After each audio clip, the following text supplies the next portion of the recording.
নমস্কার বন্ধুরা, রান্নার রহস্যে জানাই সকলকে স্বাগত। আর একই স্বাদের রেসিপি বারবার নয়, হাজারেরও বেশি রেসিপি নিয়ে হাজির হয়েছি রান্নার রহস্যে।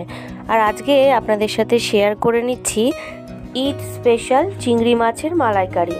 তো বন্ধুরা, সামনেই তো ঈদ, এইভাবে বাড়িতে যদি চিংড়ি মাছের মালাইকারি আপনারা বানিয়ে নেন তাহলে কিন্তু টেস্টের দিক থেকে একদম নতুনত্ব হবে। তো চলুন এবার দেখে নেওয়া যাক।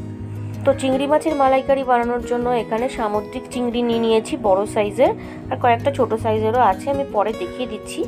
আর তার পাশাপাশি নিয়েছি এখানে পেঁয়াজ কোচানো, এখানে বেশ কিছুটা পরিমাণে পেঁয়াজ নিয়ে নিয়েছি কুচানো। পেঁয়াজের পাশাপাশি এখানে নিয়েছি দই, রয়েছে দুধ, আর এলাচ, দারচিনি আর জয়িত্রী নিয়ে নিয়েছি গোটা গরম মশলার মধ্যে, আর নিয়েছি হলুদ গুঁড়ো, লঙ্কার গুঁড়ো। এখানে নিয়েছি 2 রকমের সর্ষে, কাজু বাদাম, পোস্ত আর কাঁচা লঙ্কা।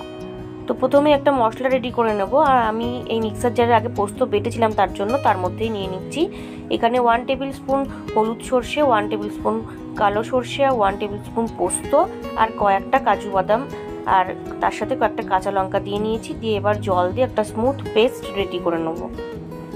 তো দেখুন, পেস্ট কিন্তু রেডি করে নিয়েছি। এবার পেস্টটাকে আলাদাভাবে রেখে দিচ্ছি।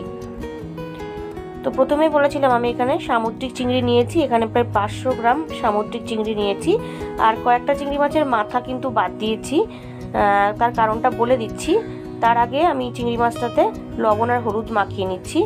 তো বন্ধুরা, অনেক সময় কি হয়, সামুদ্রিক চিংড়ি মাছের মাথার দিকগুলো কিছু কিছু মাছের চিংড়ি মাছের মাথার দিকটা নরম হয়, তার জন্য কিন্তু ওই মাথার অংশটা খুলে যায়। তার জন্য আমি নরম হওয়ার জন্যই আগের থেকেই চিংড়ি মাছের মাথার কিছু কিছু পোর্শন বাদ দিয়ে দিয়েছি। তো দেখুন, ভালো করে লবণ আর হলুদ মাখিয়ে নিলাম। তো মাছটাকে ম্যারিনেট করে রেখে দিলাম, আর ফ্রাই প্যানে রাইস ব্র্যান অয়েল গরম করে নিয়েছি। এবার চিংড়ি মাছগুলোকে আমি হালকা করে ফ্রাই করে নেব। আগেও বলেছি, আবারও বলছি, চিংড়ি মাছ কিন্তু বেশি ভাজতে নেই, বেশি ভাজলে চিংড়ি মাছ রাবারের মতন হয়ে যায়। তো দেখুন, এবার চিংড়ি মাছগুলো দিয়ে দিলাম, দিয়ে এবার হালকা করে চিংড়ি মাছগুলোকে আমি ভেজে নিচ্ছি। তো মোটামুটি কিন্তু চিংড়ি মাছগুলো ভাজা হয়ে গেছে, এর থেকে বেশি আমি আর ভাজবো না। এবার চিংড়ি মাছগুলোকে তুলে নিচ্ছি।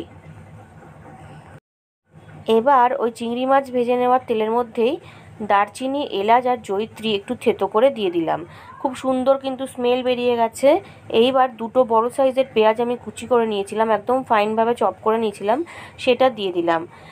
দিয়ে এবার পেঁয়াজটাকে একটুখানি লাল লাল করে আমি ভেজে নিচ্ছি, একটু সময় নিয়ে, মিডিয়াম টু লো ফ্লেমে।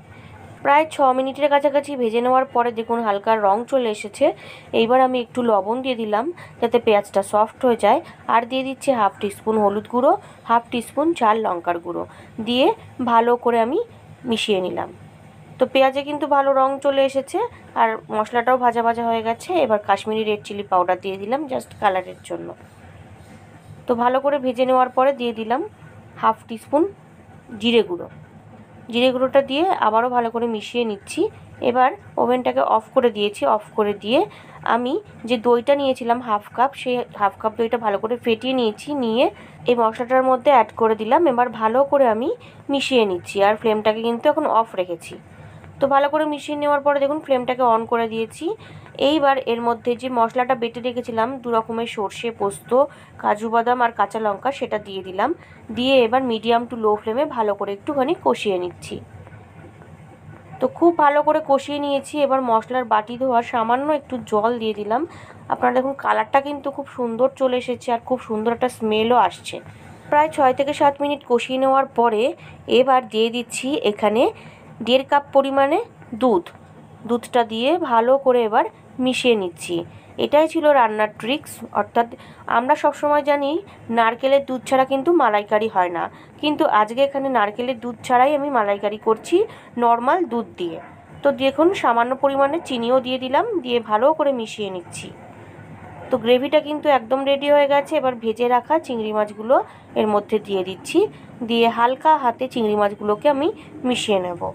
বন্ধুরা, সামনেই তো ঈদের দিন প্রত্যেকের বাড়িতেই মাটন চিকেন হয়, কিন্তু কিছু কিছু বাড়ি এমনও আছে যেখানে মাটন চিকেনের পাশাপাশি মাছও হয়। তো ঈদের দিন মাটন চিকেনের সাথে সাথে যদি চিংড়ি মাছের এইভাবে মালাইকারি বানিয়ে নেন তাহলে কিন্তু খেতে অসাধারণ হবে। তো দেখুন ঢেকে দিলাম। তো প্রায় 10 মিনিট বাদে ফিরে এলাম। চিংড়ি মাছের মালাইকারি কিন্তু আমার অলমোস্ট ডান। আর কালার দেখেই বুঝতে পারছেন কত সুন্দর দেখতে হয়েছে, আর স্মেলটাও কিন্তু অসাধারণ আসছে। একবার অবশ্যই বাড়িতে ট্রাই করে দেখবেন আর আমাকে জানাবেন কেমন লাগলো রেসিপিটা। তো সবশেষে ওপর থেকে দিয়ে দিচ্ছি গরম মশলার গুঁড়ো, 1/2 টিস্পুন।